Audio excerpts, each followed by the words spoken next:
Mesdames et messieurs, bonjour et bienvenue à un nouvel épisode de notre nouveau programme, La Voix du Continent.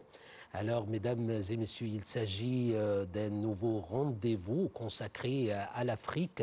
Nous vous proposons un regard approfondi sur toutes les actualités du continent. En fait, mesdames et messieurs, chaque pays a son histoire, chaque peuple a sa voix sur les grands enjeux du continent. L'Afrique fait entendre sa voix sur la scène internationale. Entre croissance économique, défis sécuritaires, innovation, initiatives diplomatiques et transformation sociale, le continent évolue, innove et affirme chaque jour davantage sa place dans le monde. Dans la voie du continent, comme je vous ai déjà signalé, c'est un retour sur les événements qui font l'actualité africaine et les enjeux qui façonnent son avenir. Alors, bienvenue à Voix du continent, votre rendez-vous alors commencera tout de suite après cette petite pause.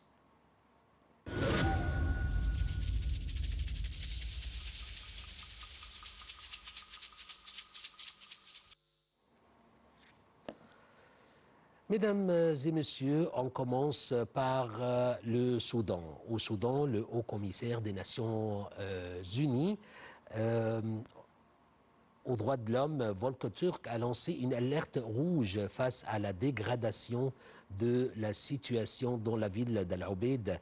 Il met en garde contre le risque de nouvelles atrocités visant les civils et appelle la communauté internationale à agir rapidement afin d'éviter une aggravation de la crise humanitaire.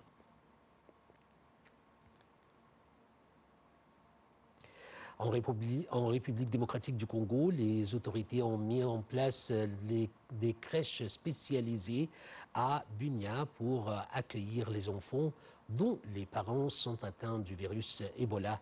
Cette initiative vise à protéger les plus jeunes du risque de contamination tout en assurant un accompagnement médical, psychologique et social. Les autorités sanitaires et les organisations humanitaires rappellent que les enfants demeurent parmi les populations les plus vulnérables face à cette épidémie.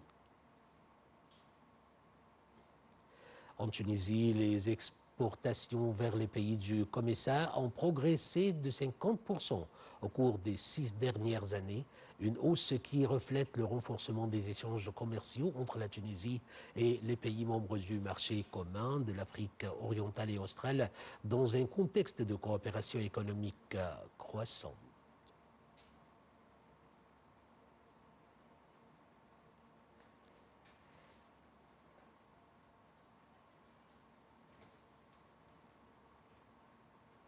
Passant au Nigeria, où le commandement militaire américain pour l'Afrique, AFRICOM, a salué les efforts du pays dans la lutte contre le terrorisme selon l'organisation. La coopération entre Abuja et Washington a permis d'obtenir des résultats significatifs dans la lutte contre les groupes armés opérant dans la région.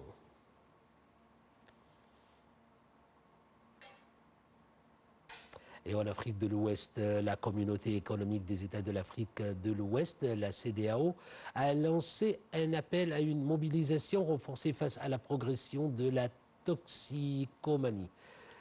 L'organisation met en garde contre ces répercussions sur la santé publique, la sécurité et le développement et appelle les États membres à renforcer leur coopération pour lutter contre le trafic et la consommation de drogue.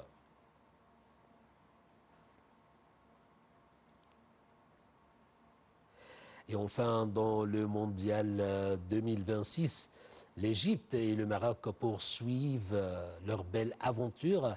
Les Pharaons se sont qualifiés pour les huitièmes de finale après une victoire face à l'Australie au tir au but. De son côté, le Maroc avait été éliminé depuis 3 jours les Pays-Bas au terme d'une séance de tir au but également. 2 qualifications qui illustrent la belle performance du football africain dans cette Coupe du Monde.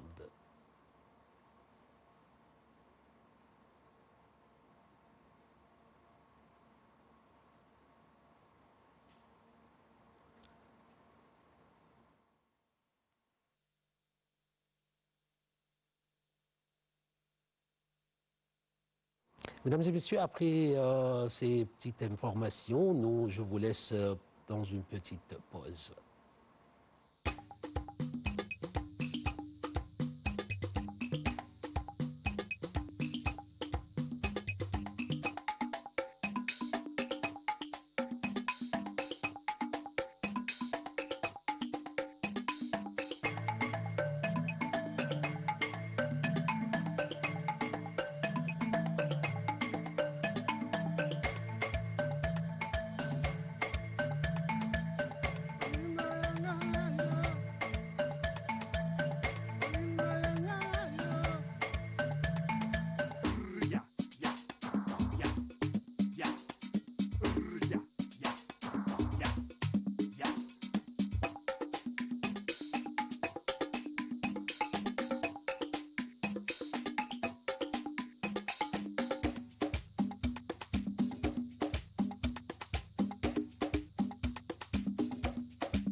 Depuis des millénaires, le Nil est au cœur de l'histoire de l'Afrique et du Moyen-Orient.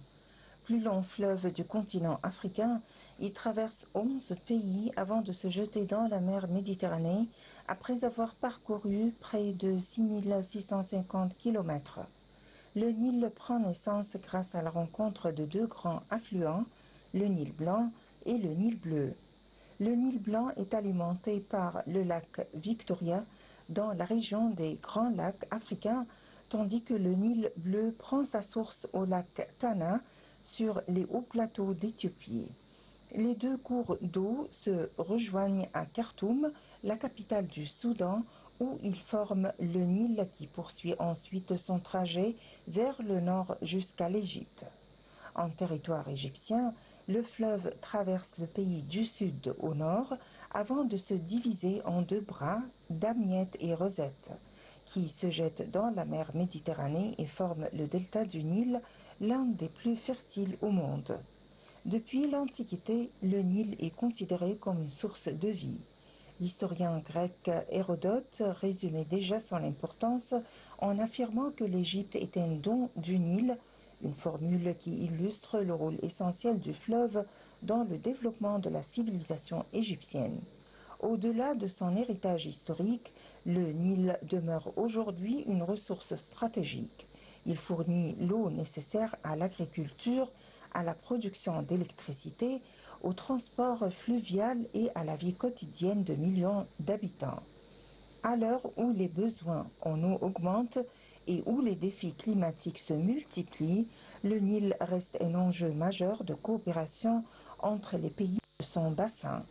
Plus qu'un fleuve, il demeure un trait d'union entre les peuples et un symbole du patrimoine commun africain.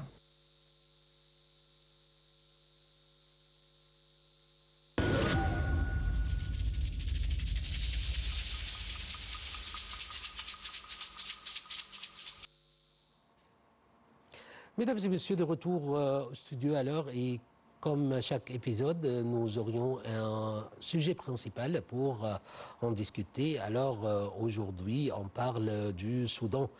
Comme je vous l'ai déjà signalé au début de notre épisode, le haut-commissaire des Nations Unies aux droits de l'homme, Volker Türk, avait lancé une alerte rouge face à la dégradation de la situation dans la ville d'Al-Obeid au Soudan.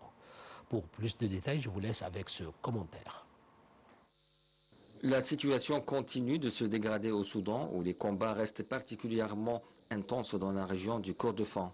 Ces derniers jours, des inquiétudes se sont concentrées sur la ville d'El Obeid, capitale du Kordofan du Nord, considérée comme un point stratégique du conflit. Réuni en session d'urgence à Genève, le Conseil des droits de l'homme des Nations Unies a été saisi de la détérioration de la situation dans et autour d'El Obeid. Le haut-commissaire aux droits de l'homme, Volker Türk, a lancé une alerte rouge mettant en garde contre le risque de nouvelles atrocités contre les civils si les combats s'intensifient. Selon les Nations Unies, les bombardements de drones se sont multipliés ces dernières semaines, provoquant des pertes civiles et endommageant des infrastructures essentielles essentiels. Les pénuries d'eau, d'électricité et de produits de première nécessité aggravent une situation humanitaire déjà très préoccupante. Face à cette détérioration, plusieurs pays et organisations internationales appellent à une mobilisation urgente afin de protéger les civils et de garantir un accès sans entrave à l'aide humanitaire. Les appels à une reprise du dialogue se poursuivent sans avancée politique majeure à ce stade.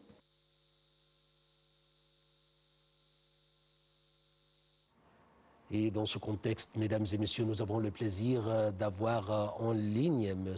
Samir Soliman, qui est analyste politique. M. Samir Soliman, bonjour. Bonjour. Alors, Monsieur Samir Soliman, on a tous vu ce qui se passe au Soudan. Alors, comment évaluez-vous la situation au Soudan actuellement? Bien, la situation au Soudan, elle est extrêmement critique et même, je dirais, alarmante. Après plus de 3 ans de conflit dévastateur, ils ont débuté cette guerre en 2023. Les affrontements, ils ont commencé entre les forces soudanaises avec la direction du général Al-Burhan et les forces de soutien rapide général Hamidti. Il n'y a aucun signe d'apaisement. Sur le plan militaire, le conflit est transformé en une guerre d'usure violente, marquée par une intensification massive de la guerre des drones. Comme vous le savez, tout le monde le sait, les drones maintenant c'est l'acteur principal, des frappes aériennes aveugles d'une partie et d'autre, hein, des deux côtés, durement qui frappent les régions comme Darfour et au Kordofan, ou même la région de Khartoum aussi. Sur le plan humanitaire, le Soudan traverse, selon la qualification de l'ONU, pire crise de la faim du monde. Hein, la pire crise de la faim. Il n'a jamais existé une famine comme celle qui traverse le Soudan. Alors, en de nombre, plus de 15 millions de déplacés internes et de réfugiés. L'économie soudanaise a reculé de plus de 30%. Et 70% de la population vit désormais sous le seuil de la pauvreté. Donc toutes les infrastructures de santé sont ciblées, détruites, laissant la majorité de la population sans accès aux soins de base. Monsieur Samir Soliman, alors quels sont les principaux obstacles à un règlement politique de la crise soudanaise?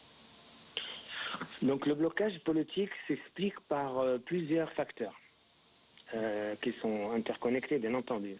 D'abord, l'illusion d'une victoire militaire d'un des deux généraux de belligérants, d'emporter la guerre, la victoire nette. Et ça, c'est une chose qui est presque impossible à réaliser. Que ce soit le général Burhan ou le général Hamidti. Par les armes, et pour négocier des positions de force restent stériles. Les négociations entre eux, il reste toujours aucune avancée. Et puis il y a aussi la radicalisation des positions. Chaque camp n'a aucune confiance dans l'autre partie. Les généraux rivaux considèrent désormais que ce conflit est comme une lutte existentielle. Hein, pour leur survie politique et physique aussi. Et puis des accusations mutuelles, des crimes de guerre, rendant tout compromis direct presque impossible. Et après, il y a aussi le soutien, l'interférence de l'étranger. Le conflit est largement alimenté par des flux des armes par l'extérieur. On connaît bien le rôle des Émirats arabes unis, Israël et d'autres. Et chacun il cherche à alimenter son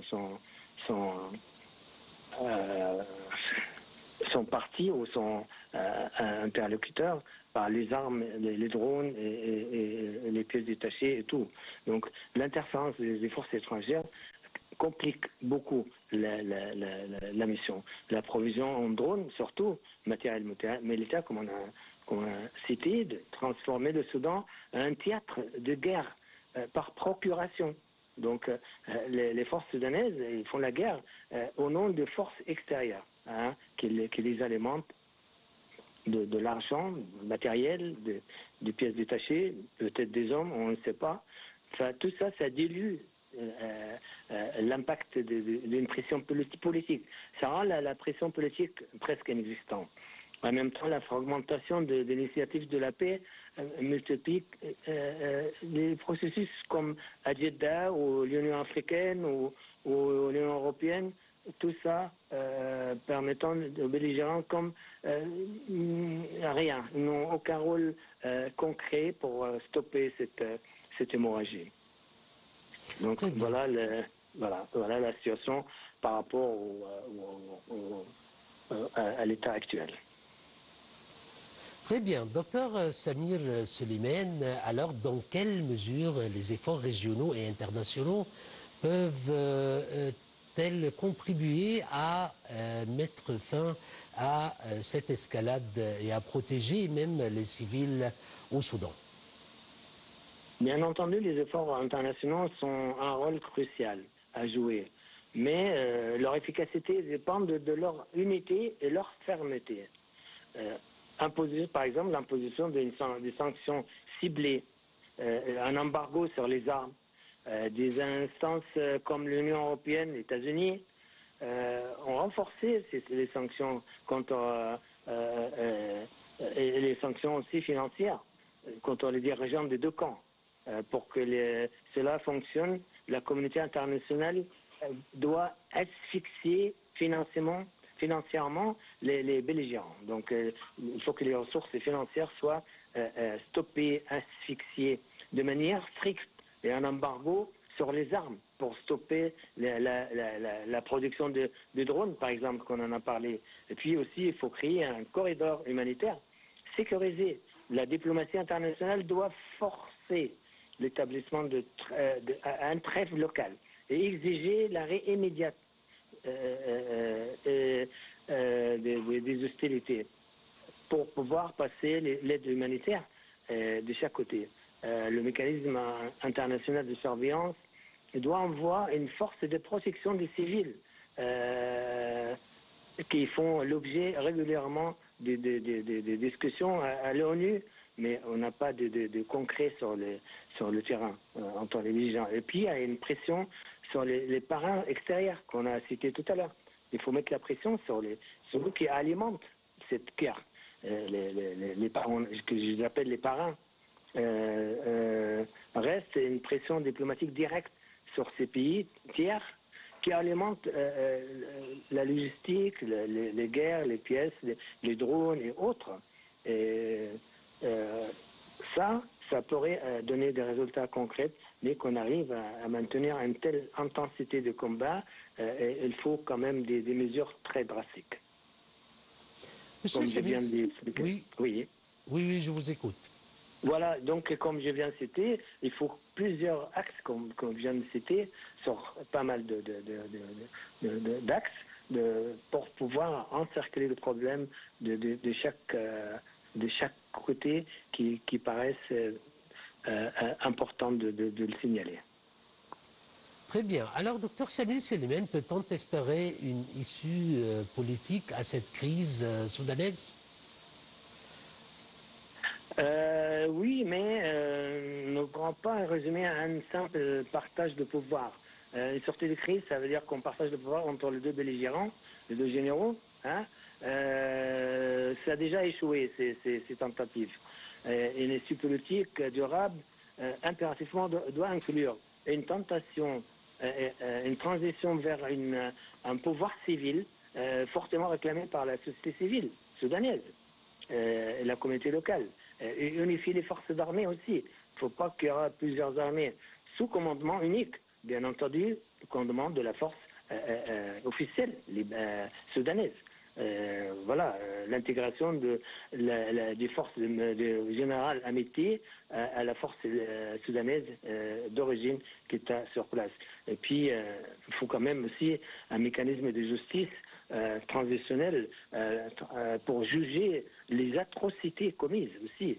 Et puis l'histoire repose la force des peuples, la résilience des peuples soudanais, sur la capacité de la communauté internationale à transformer ces déclarations en préoccupation et en action contraignante, unifiée. Le risque réel est de voir le Soudan s'enfoncer dans une fragmentation territoriale permanente et un État en faillite.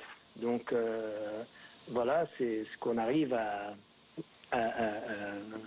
imposer tous ces facteurs. On pourra trouver une sortie honorable. Alors, Monsieur Samil Selman, ou Docteur Samil Selman, pardon, avant de finir, une dernière question, s'il vous plaît. Comment avez-vous vu les déclarations du haut-commissaire des Nations Unies, Volker Turk, demandant l'aide de la communauté internationale pour régler la crise et les atrocités qui se passent spécifiquement à la ville d'Al-Obeid, au Soudan?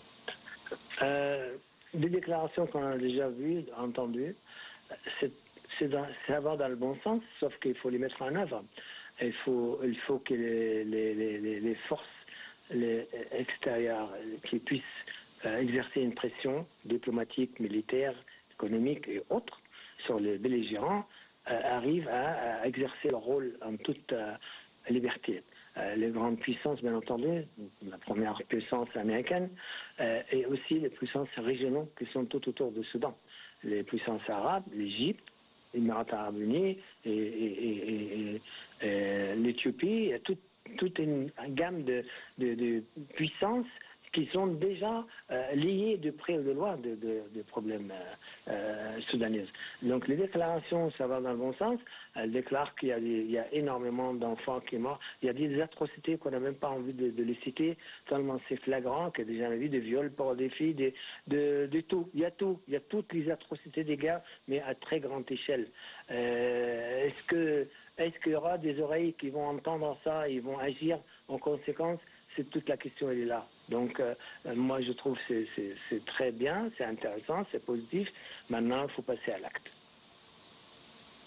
Docteur Samil Selman, vous êtes analyste politique. Je vous remercie infiniment pour votre intervention qui était vraiment très effective. On a parlé du Soudan et tout ce qui se passe, la situation dans un pays frère.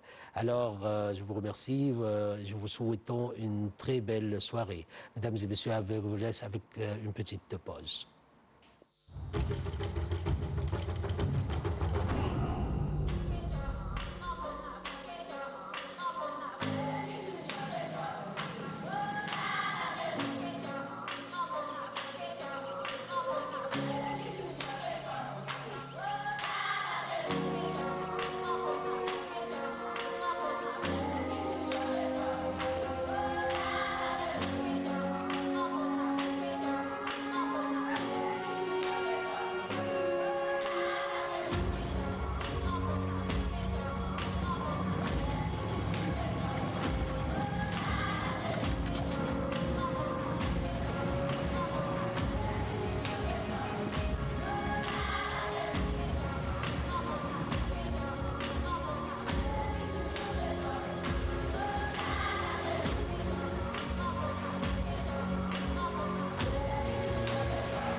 Mesdames et messieurs, c'était la fin de notre programme. Je vous remercie infiniment pour votre attention et votre suivi.